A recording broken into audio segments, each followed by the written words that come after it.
Today, I'm going to pull together the threads of several things we've been talking about in the lectures over the last few years and look forward to the impact of these on health globally. I've already talked about the impact specifically in the NHS and by extension, high-income countries.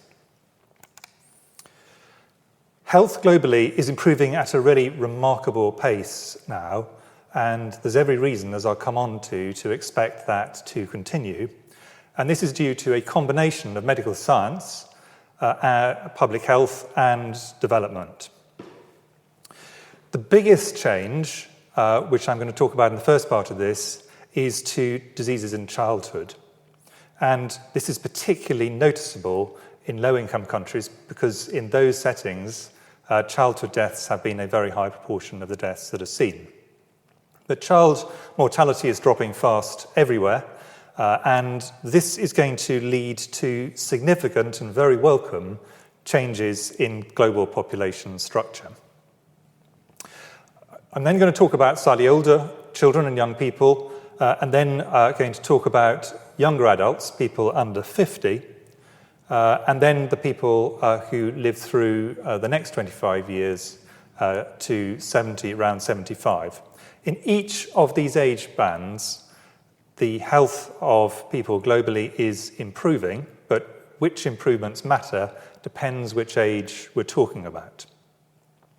And then finally, I'll talk rather more briefly, because this has really been covered more fully in the talk I gave on the NHS and health in the UK, about some of the issues of health in older people over 75 around the world.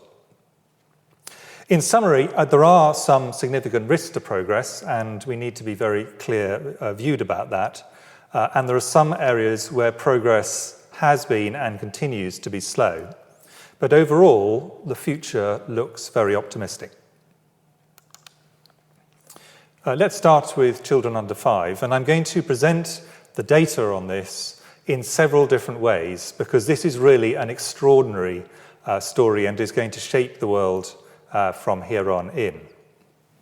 If you look over the period 1990 to 2020, so a 30-year period, there's been a 61% decline in the number of deaths per 1,000 live births. And this is in every continent we're seeing improvements. And this improvement, for reasons I'll come on to, will continue because although we made really substantial progress, we have several more things which we can do to make things better still. If we look historically, and this is a nice graphic from Gapminder, what you can see is that this real change started where I put the arrow around about the turn of the last century, so around 1900. And since that time, there's been a steady decrease in child mortality, under 5 mortality, around the world, starting in higher income countries, moving through to more middle income countries, and now in general in lower income countries. Where we are now is where I put the red arrow, and you can see that we're still dropping, and there's then a projection forward. Now, the exact speed of the drop from here on, I think you could debate, but that there will continue to be dropping child mortality in this age group, I think is extremely clear. And as you can see, we're now at a state where the probability of children dying under the age of 5 is really remarkably reduced compared to where it is, and generally very low everywhere in the world. Looking at this geographically, on the left, you've got the map of under 5 mortality in 1990, and on the right in 2020. And as you can see, in every continent, this has gone from darker colours, where higher mortality is seen, to lighter colours. And this is now quite highly concentrated in particular countries, and in fact, as I come on to, in particular parts of those countries. If we look at a graph of under 5 mortality rate per 1,000 live births in 1990, 2000, and then in 2020, what you can see is in each of the regions, and each one of these stacks of 3 bar charts is a region, there has been an improvement. So this is an improvement everywhere. The biggest absolute drops are in Africa, which is the stack on the far left, comparing 1990, 2000, and 2020 in the dark colours. But there's also significant improvements in Asia and Latin America, but solid improvements elsewhere. On the right are Europe and North America and Australia and New Zealand. Still an improvement, and that is the place to which every country in the world is now heading. Now, I've looked at this in a bit more detail I've shown this in a bit more detail in this map, because it is important to realise also that many of the countries which have got significant child mortality still have quite varied patterns around the country. So if you look at India, for example, there are parts of India which have still some significant child mortality, other parts where it has dropped a very long way. So it's not just by country, it's also often quite localised. But by whichever measure you look at it, this improvement has occurred everywhere. Now, it's important to think why this is the case, because it both explains why we've had this extraordinary turnaround, but it also gives us some feeling about is there further still to go? Start off with two of the most important things which drove a lot of child mortality until recently and still do in some areas. Sanitation, clean water and safe disposal of feces, and malnutrition. Both of these are improving if you take the globe as a whole, but there is still a way to go. So there are still big advances that we can make in these areas. So starting with clean water and sanitation, and this really drove a lot of, in particular, the fecal-oral, diarrheal and other diseases. The provision of clean water has been improving, and as has sanitation. This has led to a substantial drop in fecal-oral diseases everywhere. But there are still over 2 billion people who lack access to safe drinking water, and there's still a lot of progress needs to be made in sanitation. The bad news is that's still the case. We must do something about that. The good news is that as that happens, child mortality will drop further. One of the good things about improvements in sanitation and safe water is that, with a few exceptions, once progress is made, things don't tend to go backwards, except in major disasters such as an earthquake or a war. Undernutrition, children dying of hunger, of undernutrition, stunting, undernutrition of a variety of different types, has also fallen. But there's still significant amounts of undernutrition, and the map on the right shows this, the steady improvement there's been in undernutrition. But as you can see, there is still some way to go. Again, as countries become wealthier, as families get wealthier, as food is more widely distributed, this will continue to improve and child mortality will improve further.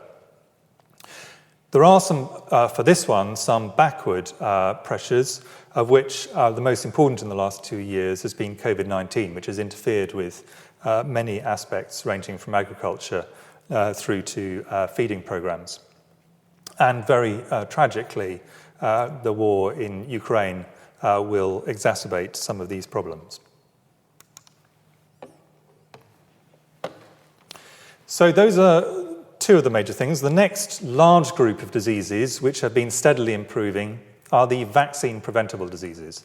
So again, these are large numbers of infections, so I've just given two examples just to demonstrate quite how powerful these vaccines against childhood disease are. On the left, Hib, a vaccine against a form of meningitis that's common in children, or used to be common in children, and on the right, rotavirus vaccine against diarrheal diseases.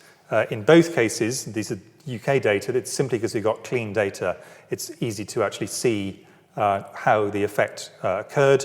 Where the blue arrow is where the vaccine was introduced, and you can see an extraordinary drop away of those diseases, which are threatening the lives or the disability rates among children. These started in high-income countries, but are now deployed worldwide, although, of course, there are places where they are not, sadly, available. If you add together all the vaccine-preventable diseases, and I did a full lecture on vaccines, so I'm not going to go through all of them, you can see that they make up still quite a significant proportion of childhood illness. And as vaccines are rolled out to places where vaccines are still not available, we will get further gains from vaccines as a protection of children under 5. So if we just take an example, pneumonia, an infection which is passed on generally by respiratory transmission, has decreased an estimated 37% just in the period 10 years between 2005 and 2015. And a lot of this can be explained by vaccines, particularly pneumococcal vaccine, but others as well. And in blue, you can see on this graph, anywhere that's in blue has had a significant reduction in their rates of pneumonia. The darker the colour, the bigger the change. So these changes have occurred almost everywhere. There are a very small number of countries where that's not true.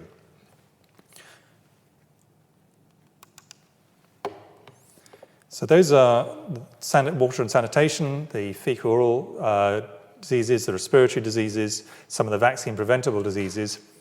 Then there are the vector-borne diseases, of which the most important in children is malaria. This is still with us. It is still killing, sadly, over 600,000 deaths, causing over 600,000 deaths a year, 77% of which, so the great majority, are in children under 5.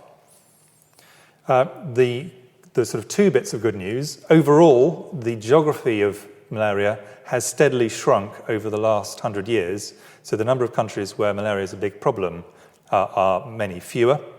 And particularly over the last 20 years, deaths have over halved. And there was a really very steady reduction over the first 2 decades of this century. Unfortunately, a combination of biological factors, particularly insecticide resistance, which reduced some of the effects against mosquitoes, and some drug resistance, pushed against that an improvement. And the disruption that COVID-19 caused to control programs has also led to some backward pressures. So we have in fact seen some increase in malaria for the first time for a while over the last 2 years, but hopefully this can be reversed again. But this again is a remarkable achievement against one of the great diseases of childhood. And there are many other, but I'm just giving these examples of the things which have together, stacked up together, issues around nutrition, issues around infection in particular, have led to really substantial improvements. And what you can see in this graph, which just shows a selection of countries, they happen to be ones with which I've been associated at various points, that these are countries which have actually all had decreases in their under 5 mortality, and they are converging on a very similar spot over time, obviously starting from very different places. So this convergence on much lower mortality in children under 5 is occurring and occurring still. Now, within the childhood diseases, there's one area where in children under 5 where the risk is greatest and the progress has been slower.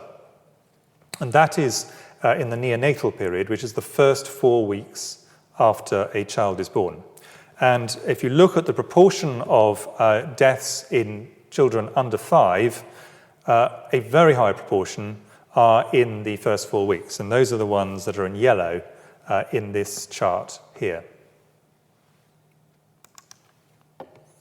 Now, it's not that neonatal mortality, which is here shown in yellow in some UNICEF data in terms of mortality since 1990, it's not that that's not getting better, it's improving, but it is falling at a much slower rate than the other causes that I've talked about of children who reach their first 4 weeks and then in the next period up to their 5th birthday.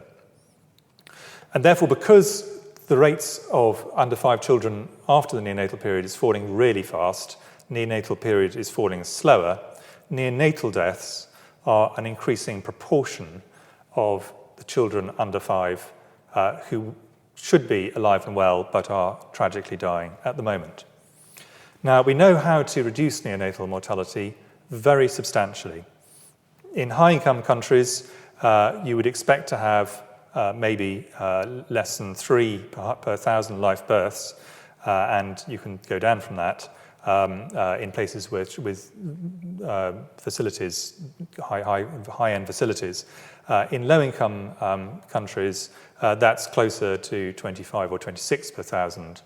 And what that means is that there's a very long way we could go in terms of improvement using existing science and technology. Now, a few of these are really high-end things, but very many of them are things which are amenable to us improving them, including preterm birth, including caused by some infections, birth asphyxia, an inability to breathe at birth, so this is around birthing processes, and infections, which often occur shortly after, or at least appear shortly after birth, along with birth defects, some of which are preventable. These are leading causes of neonatal deaths, and we have things we can do about all of them, many of which can be used virtually anywhere in the world. So most of these deaths, neonatal deaths, should be seen as preventable. Of course, it will never be none at all. Now, the reason I've concentrated so much on children under 5 is because they contribute so much to mortality in people under 60.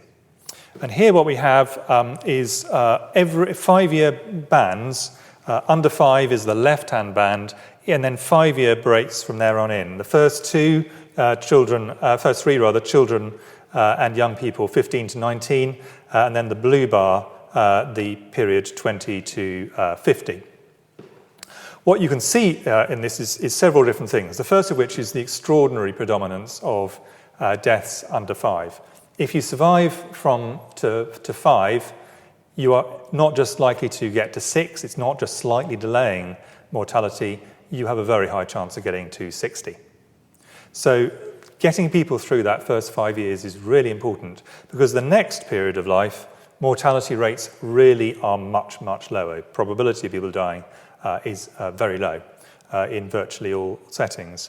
And you can see this, that the rates are incredibly low, and you really only reach the kinds of rates that you're seeing in the under 5s once people get above 65. What this has led to is that there's a shift. So in this graph, what we've got is a very similar graph to the last one, but in red we've got the situation in 1970, in blue the situation in 2000, and in green the situation in 2016. Relatively recently. Now, what you can see is, firstly, the first bit of good news is there has been as we've said before, a massive reduction in child deaths under 5. The second is that we're seeing falls in mortality in children and young people and in young adults. And you really are now only seeing significant increases in the later stage of life. So if people survive their first 5 years, they will usually live through to much later in their life, generally past 60. So we're therefore seeing quite a significant shift in the pattern of mortality around the world, and this is not going to reverse. So this change, now it's been made, is a one-way door, and a very welcome one. And towards the far end, you've got people in their 90s, and here is where you're starting to see increases in mortality, but that's because these are people who would have died earlier in other places.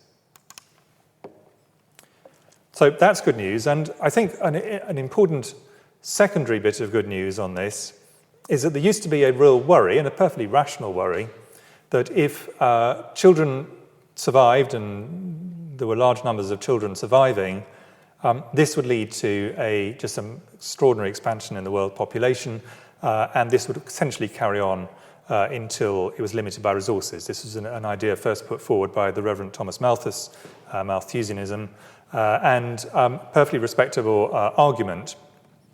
But the data demonstrates that in reality, this is wrong. And although many people still actually believe this, that children not dying is a good thing, but it'll lead to massive problems, I think this is a misunderstanding of the data.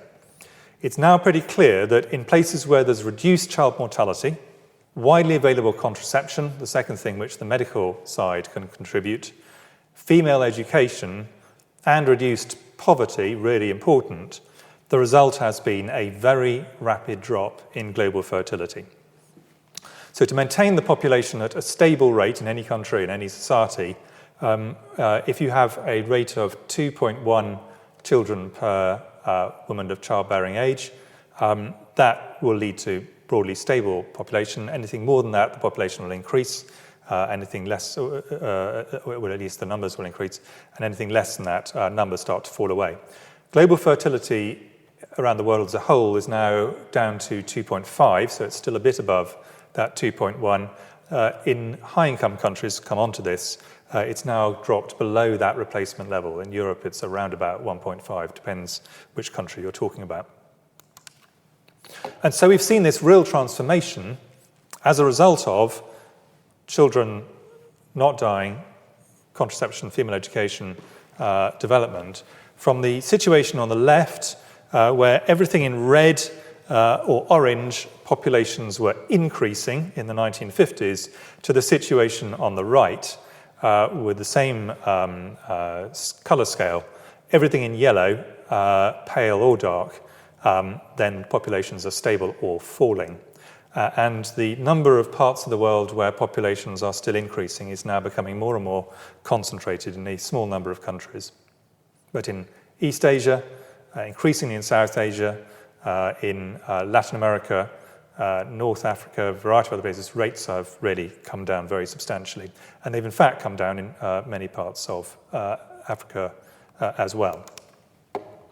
And the result of this is that if we look over the next few decades, the UN Population Division projects that global fertility will drop below the replacement level sometime in the next few decades. Exactly when will depend on a number of different factors.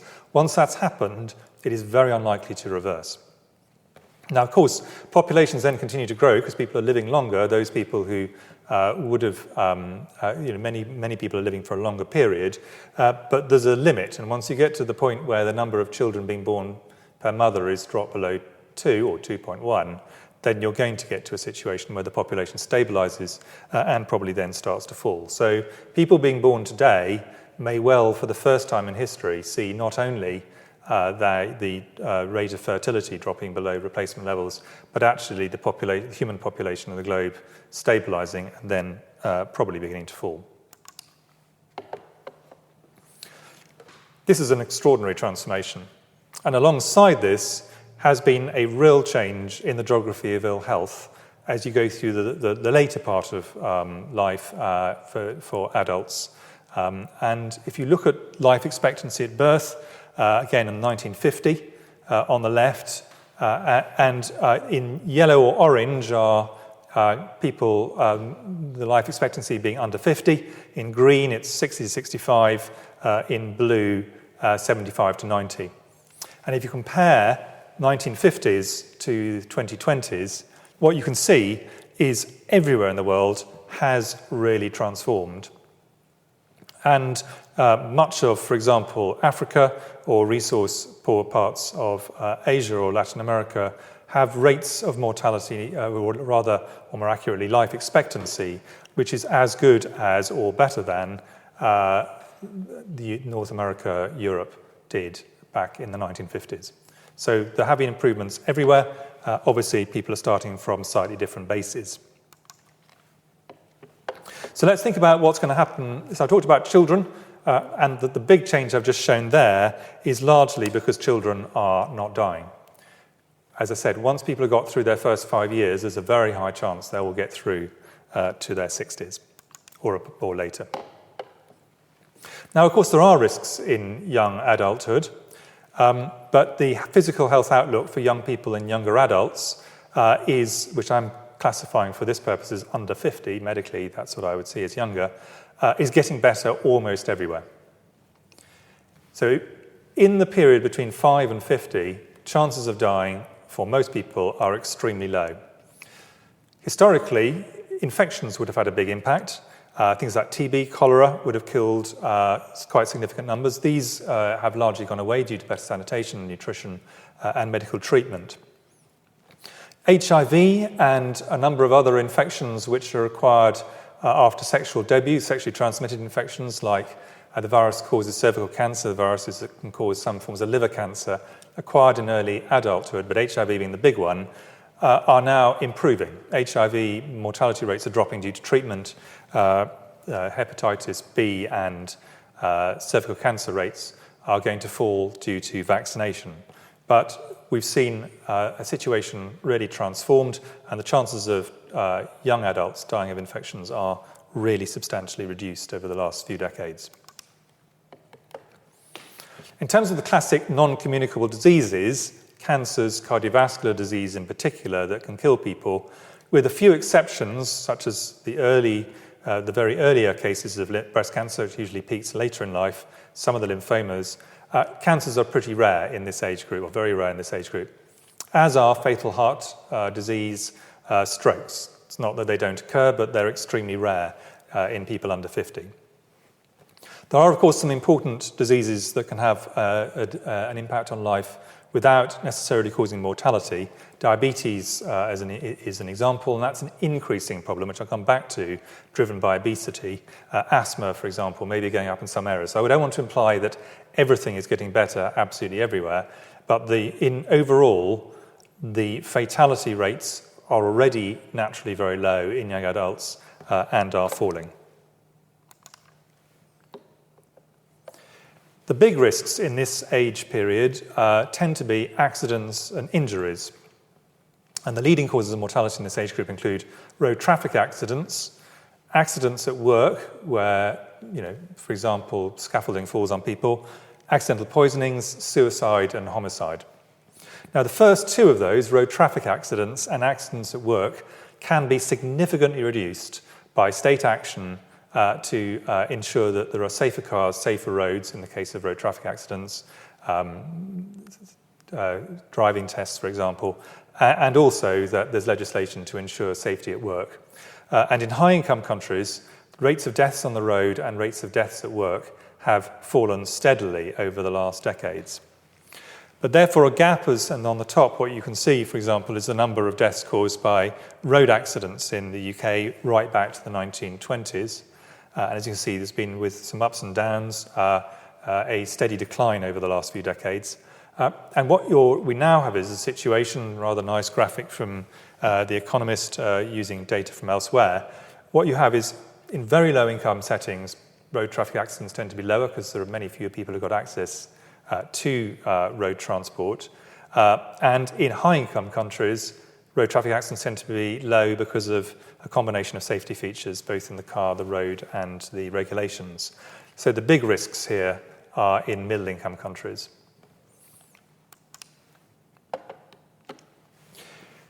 One important area of health, however, is a particular risk in this period, and that is the first arrival of significant mental health disorders. People may have them lifelong, but young people and young adults is where the first presentations very often occur. So, and this is already important and becoming increasingly important. As physical causes of illness have decreased, the relative importance of mental health illness is increasing. And we've had much less progress in turning around, either preventing or treating, quite large numbers of mental health disorders than physical ones. That's not to say there haven't been improvements, there definitely have. There have been some quite significant improvements, but they have been much slower, and therefore the relative importance of mental health disorders has increased. And if you look on the right, what we've got here is the peak age at which people are first diagnosed or first present with mental health disorders. On the left, these are things which tend to peak in mid-teens, for example, anxiety and fear-related disorders, feeding or eating disorders, and on the right, personality disorders on the top, schizophrenia and psychotic disease on the bottom. And what this demonstrates is that these tend to first present in young adults. So this is a period of life when we need to think really seriously about how we can prevent and treat mental health disorders.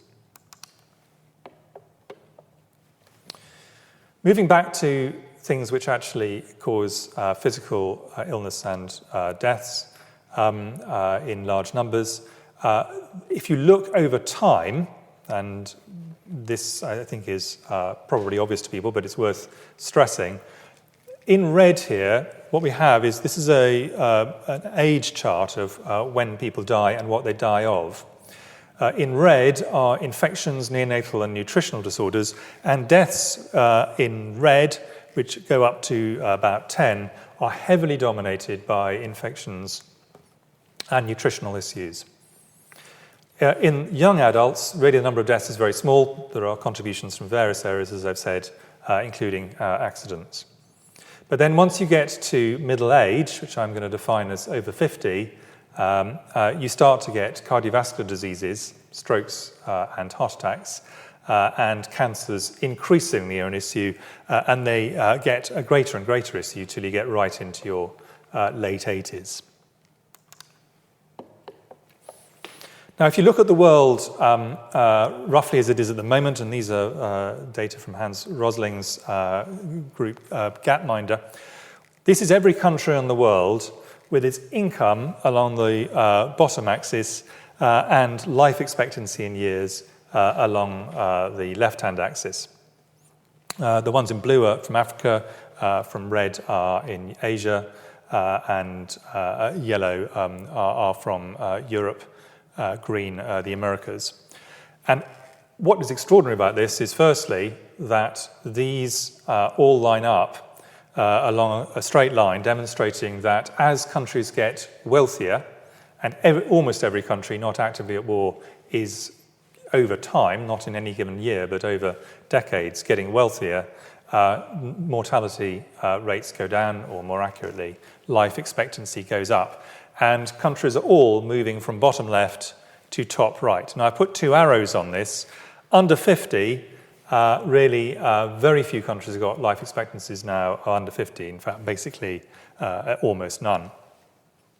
Then you've got the range 50 to 75. And in this age range, cardiovascular diseases tend to play a very large part in mortality.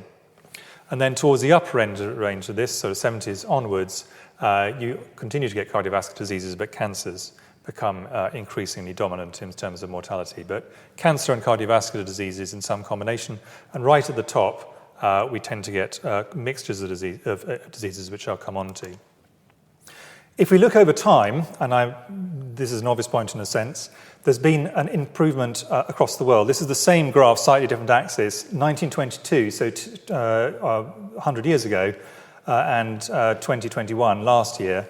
What you can see with both of these is in 100 years ago, most countries in the world under 50 dominated by infections. Richer countries, 50 to 75, would have had a lot of cardiovascular disease, some infection, and cancers. We're now in a situation where infections are much less important as a cause of mortality. Or every country in the world is over 50. And the wealthiest countries are over 75 and have a combination of different diseases which can be problematic. But cardiovascular disease tends to dominate in that middle period. And you can see this here, just taking the UK as an example of a country that went through a transition between 1911 and 2012. So this is, again, there's 100 years of data from the ONS. And in the solid line is circulatory diseases, heart disease and stroke. And blue is in men, red is in women. Dotted line is infections. Infections really fell away as a cause as the country became wealthier. Cancers have gone at a fairly steady rate over that time, and they're mainly in oldest people. But circulatory diseases, heart disease and stroke, steadily increased really through to the 1950s and 60s, and then started to improve. This pattern is likely to be followed for many countries as they industrialize. And we're now in a situation in the UK as a high-income country where rates of heart disease and stroke have fallen very far. So this is data from the 1970s through to very recently, Bichat Foundation data. There's been around a 73% reduction in that time. Men more than women, some of the difference explained simply by smoking. This has been even more marked if we talk about people under 75. So this is people in their first 75 years. The chance of dying in a high-income country from heart disease are now very low, not zero, and even lower in women. And there's also been a significant improvement in stroke. So circulatory diseases, which go up as infectious diseases go away as a cause of mortality, have then come down. And this pattern has been repeated in many other highly industrialized countries over the last few decades. Other countries are still going through this transition. So here, for example, is India. Of course, there's very wide varieties. India is a very large country, a very large population. But what you can see is in blue and red, the trend line for ischemic heart disease in the UK from an academic study, and in green measured two different ways, but the trend's what's important, what we've seen in India. And in India has not yet got to the point where the steady improvement in heart disease is yet occurring, but it will. And the reason it will, and thinking particularly about those under 75, happen is it's due to multiple incremental steps. And most of these are widely available to middle-income countries and certainly to high-income countries. They include reductions in smoking. Smoking drives a lot of this cardiovascular disease, unfortunately, wholly preventable. Air pollution, which is a significant risk for heart disease and stroke. A range of drugs, statins, antihypertensives, beta blockers, ACE inhibitors, aspirin. These drugs are now all very cheap and are available everywhere. So for middle-income countries, these are available provided people can be screened or can be detected as being at risk and treated. Then slightly more expensive, but actually still manageable, clot-busting drugs used when people have had a heart attack. And the first one really that moves into a situation that needs a relatively well-resourced health system is cardiac stenting and cardiac surgery, something I'll actually be talking about in the next year's lectures. So all of these will improve. They'll improve either because the risk factor goes down, we will see reductions in air pollution and hopefully in smoking in most countries, or because the health service can start to use them effectively. And as the country develops, that will be increasingly true. Working against this, so slowing this progress down, rising obesity, a really significant problem, and consequent diabetes, and sadly, in some countries still, increasing in smoking. So those are drivers of cardiovascular disease. When it comes to cancers, if people get cancer, mortality has dropped very significantly in high-income countries now for very many of the cancers. And on this, what you can see is the change from the left hand to the right hand of this arrow for multiple cancers in 10-year survival, using the UK as an example of a high-income country. So really significant improvements in many of these cancers. As countries get richer, they will have access to this science and we will improve on the science. So the ability to actually treat cancer will spread.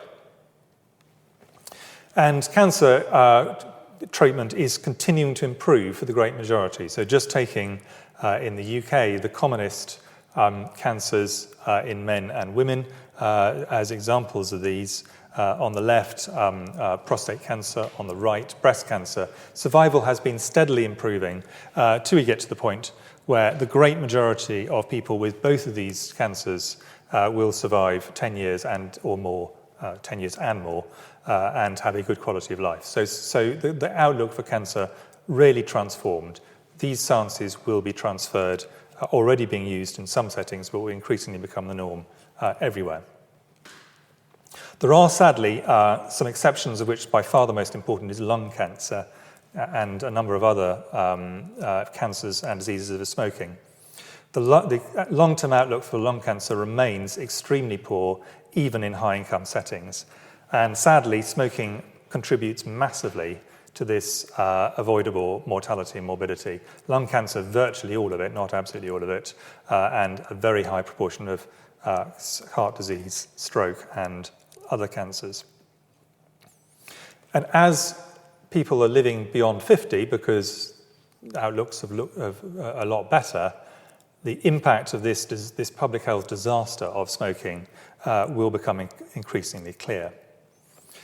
Now, in many countries in Asia, as in Europe and North America, smoking is falling, but there are some in Asia where it's not. I've highlighted here, for example, Indonesia, and there are certainly some countries, particularly in sub-Saharan Africa, where smoking rates are in fact increasing. So pushing back on the tide of smoking is one of the simplest and most cost-effective ways we can help to ensure that the health gains that we've had in the high-income countries can be more quickly realised in low-income countries, and it costs nothing. So smoking is one very, very big and preventable risk. The second, more difficult issue, but important to tackle, is obesity. This is going up everywhere in every country pretty well, certainly in every region of the world. These are global statistics from the mid-70s to recently, looking at all the different continents. So this is an increasing problem in both men and women everywhere. And if you look at a map on the left of those classified as obese, that's a BMI of over 30, you can see a really substantial change in every country of the world. In general, the higher the income, the more the obesity happens, and as countries get wealthier, obesity rates go up. And that's certainly what we've seen in Europe, North America, North Africa, quite large parts of the Middle East, and worryingly, we're increasingly likely to see in South Asia, Latin America, and Africa. So this is something which we really need to work out how we can move to a situation where improving development, incredibly important to happen, doesn't inevitably lead to significant increases in obesity. Infections, there are also some potential backward pressures on these improvements we've seen.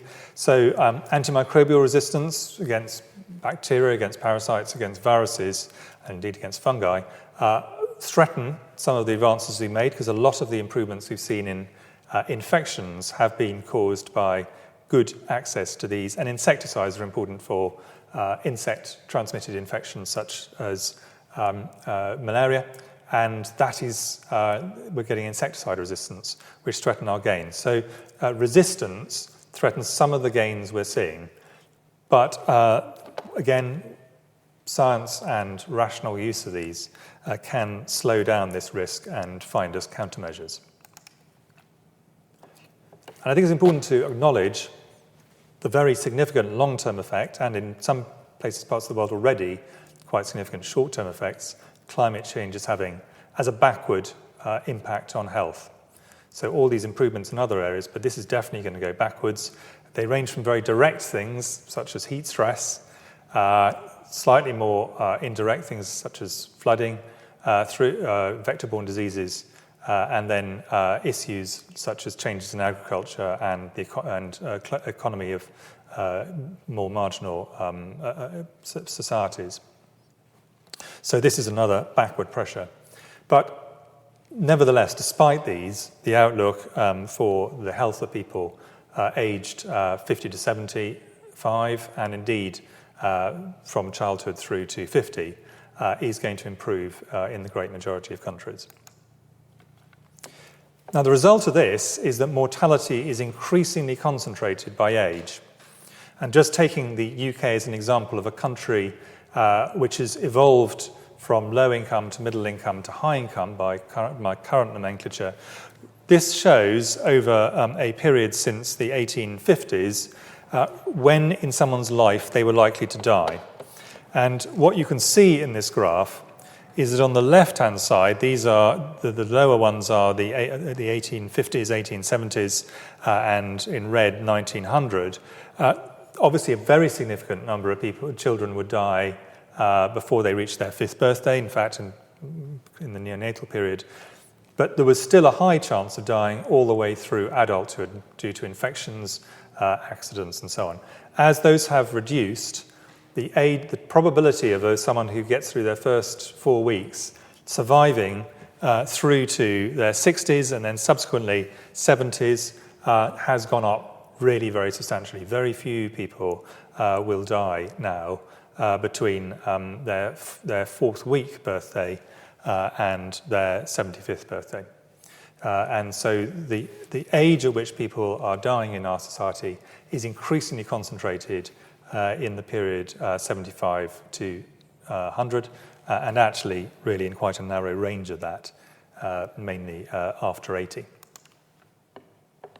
And this is my final section, really, having talked about really very clear good news in children under 5, really clear low risk in children and young people under 18, also improving, low risk and improving in the young adults up to 50, and in what I would consider medical middle age from 50 to 75, significant improvements in cardiovascular and cancer deaths in particular, but many other things. We now reach older age, which is, we hope everyone will reach as a result of the improvements in the younger stages everywhere in the world. And I want to start off with a very clear statement that the outlook for individual conditions such as heart disease and cancer is really improving in people over 75 and will continue to improve.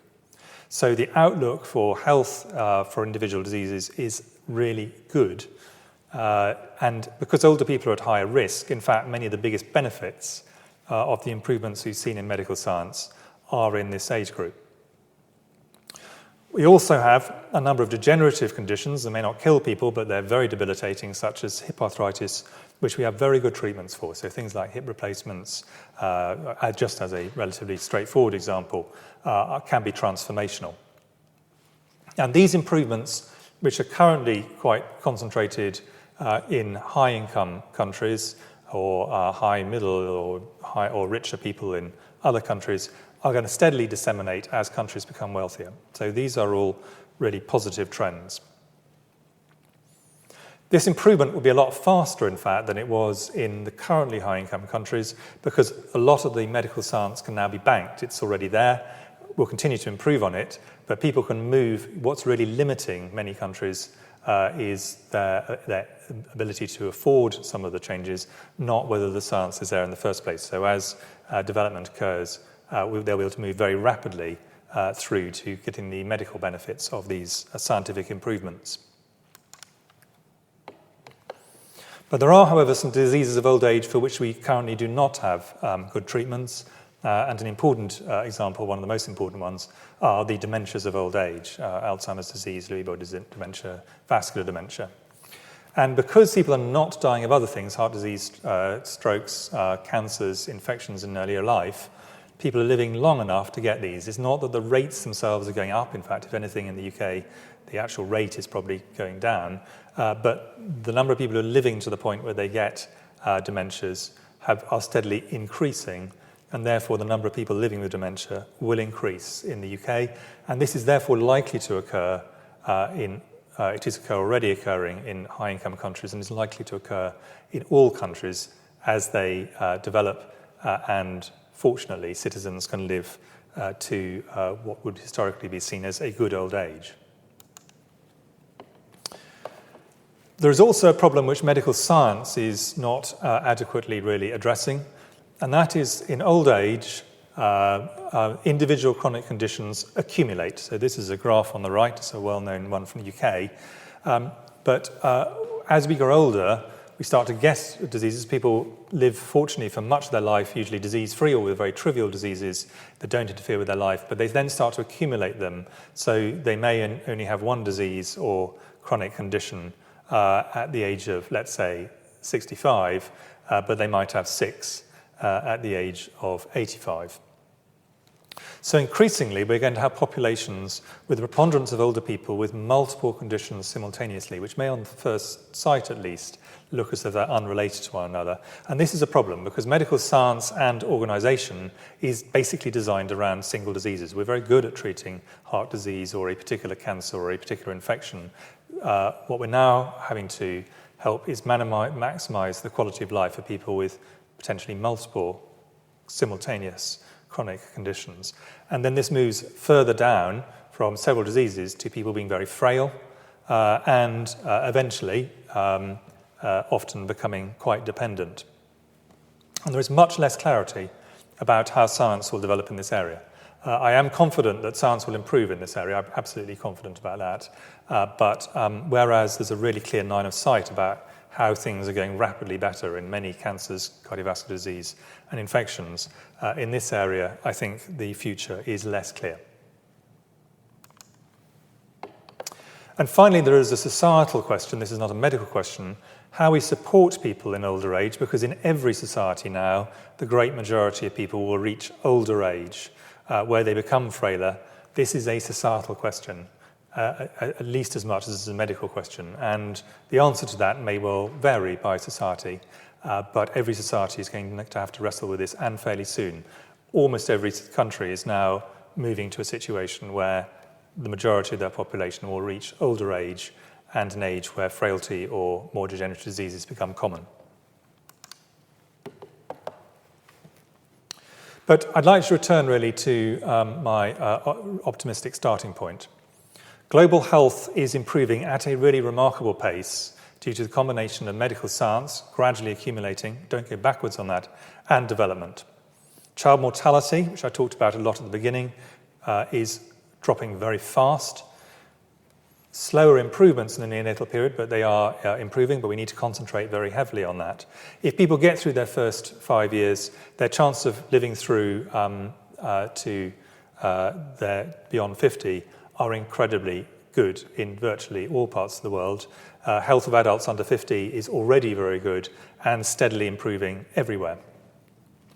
The health of those in the 50 to 75 kind of band is also improving, but there are some risks that we really need to counteract, such as smoking and obesity. And these are predictable problems, and for countries that don't have large amounts of either of these, the key thing is to stop them acquiring them as they transition through to the high income future, which we hope they have. More complicated areas, longevity in older people over 75 is improving. That's excellent. We're dealing with many diseases in these people, allowing people to live, which all of us want to a good old age free from many major diseases. But disability, frailty are still things that I think we have some way to go to be clear what the future holds. So we should recognise the extraordinary triumphs, the fact that this has irreversibly changed the shape of the world, that what our grandparents were born to will be completely different to what our grandchildren will be born to. But there are also limits to medical science, and we need to think very seriously about how we support the oldest, which is where, in every society, we are going. Thank you very much. Well, this is very sadly Professor Whitty's final lecture as the 38th Gresham Professor of Physics. He will be returning to the college next year as a visiting professor, but I just wanted to say a few words of thanks at the end of his tenure of the professorship. I think it's safe to say that no professor of physics in the last 426 years since the first Gresham Professor of Physics has had to contend with the challenges that Professor Whitty has. He continued with his Gresham lectures alongside his considerable duties as Chief Medical Officer during the COVID-19 pandemic. His commitment to public education and outreach is such that he even provided an additional special lecture on COVID in April 2020.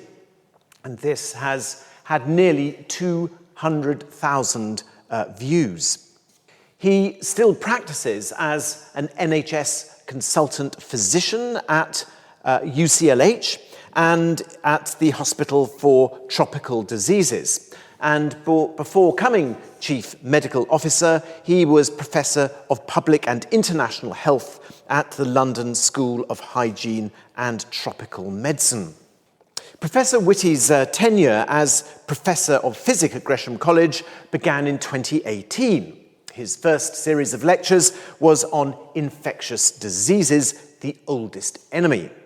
This provided an overview of how these diseases have dominated medicine and mortality in the UK and how they remain a threat as a result of widespread travel, antimicrobial resistance to drugs, and changing demographics. The series began with a lecture on epidemics and pandemics in October 2018, and this has now been viewed over 150,000 times. His second series began in 2019. This was Cancer, a fight we are steadily winning, with accounts of various types of cancers and the developments in their treatment. In 2020 to 21, he presented lectures on major debates in public health, including talks on the role of the state, vaccination, obesity, and screening.